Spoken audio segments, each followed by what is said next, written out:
Assalamualaikum warahmatullahi wabarakatuh.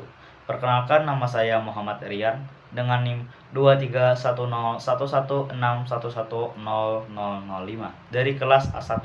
Di sini saya akan menjelaskan tentang konsep ponemik, distribusi ponem dan alopon, serta gugus dan deret ponem. Konsep ponemik. Ponemik adalah cabang studi fonologi yang mengkaji bunyi bahasa dengan memperhatikan fungsi sebagai pembeda makna. Objek kajian ponemik adalah fonem, yakni bunyi bahasa yang berfungsi untuk membedakan makna. Selanjutnya ada distribusi ponem.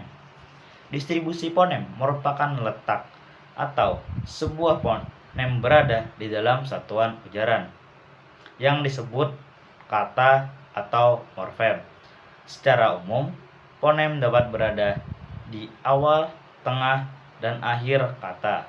Distribusi ponem dibedakan menjadi dua, yaitu distribusi ponem vokal dan distribusi ponem konsonan. Distribusi ponem vokal. Semua ponem vokal dapat berada di awal, tengah, maupun akhir kata. Contohnya pada ponem vokal A pada suku kata ambil, saat, dan harga. Distribusi konsonan. Semua distribusi ponem konsonan dapat berada pada awal, tengah, dan akhir, kecuali ponem W, J, C, dan G yang tidak dapat berada di posisi akhir. Contohnya, ponem W yang disebut sebagai semivokal hanya bisa menduduki posisi awal dan akhir. Contohnya pada suku kata waris dan awam. Berbeda dengan ponem H yang bisa menduduki semua posisi pada suku kata hamil, mahir, dan sudah. Selanjutnya ada distribusi ponem diptong atau gugus vokal.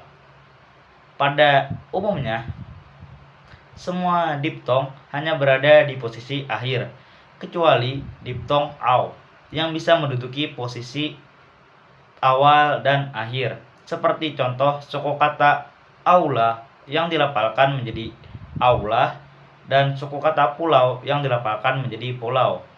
Berbeda dengan diptong ai yang hanya bisa menduduki posisi akhir pada suku kata santai yang dilafalkan menjadi santai dan pantai yang dilafalkan menjadi pantai. Selanjutnya ada distribusi ponem klaster atau gugus konsonan. Semua ponem klaster atau gugus konsonan dapat menduduki posisi awal, kecuali klaster BY dan KS.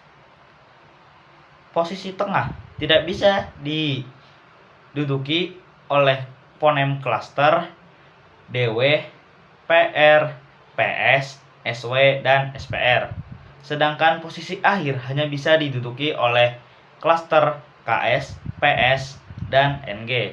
Seperti contoh, klaster KS hanya bisa menduduki posisi tengah dan akhir. Contohnya pada suku kata eksposisi dan konteks. Klaster PS hanya bisa menduduki posisi awal dan posisi akhir. Contohnya pada suku kata psikologi.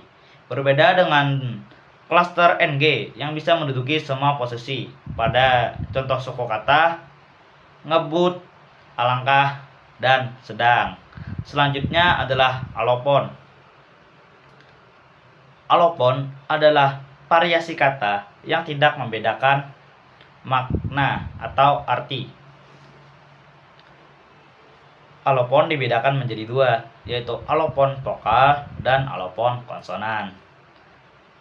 Alopon vokal contohnya I kecil yang digunakan pada suku kata terbuka, contohnya pada kata bibi.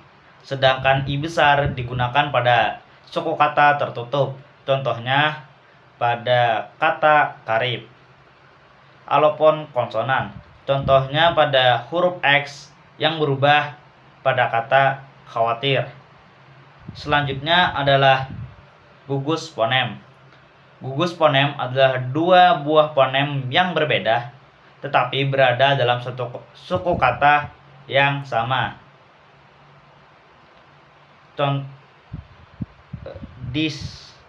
Gugus fonem dibedakan menjadi dua, yaitu gugus fonem vokal dan gugus fonem konsonan. Contoh gugus fonem vokal adalah suku kata santai dan pantai.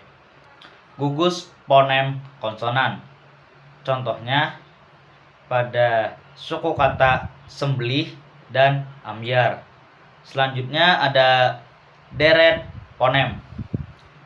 Deret fonem adalah dua buah fonem yang berbeda yang tidak berada dalam satu suku kata walaupun dia berdampingan.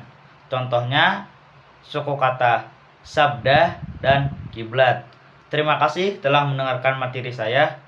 Wassalamualaikum warahmatullahi wabarakatuh.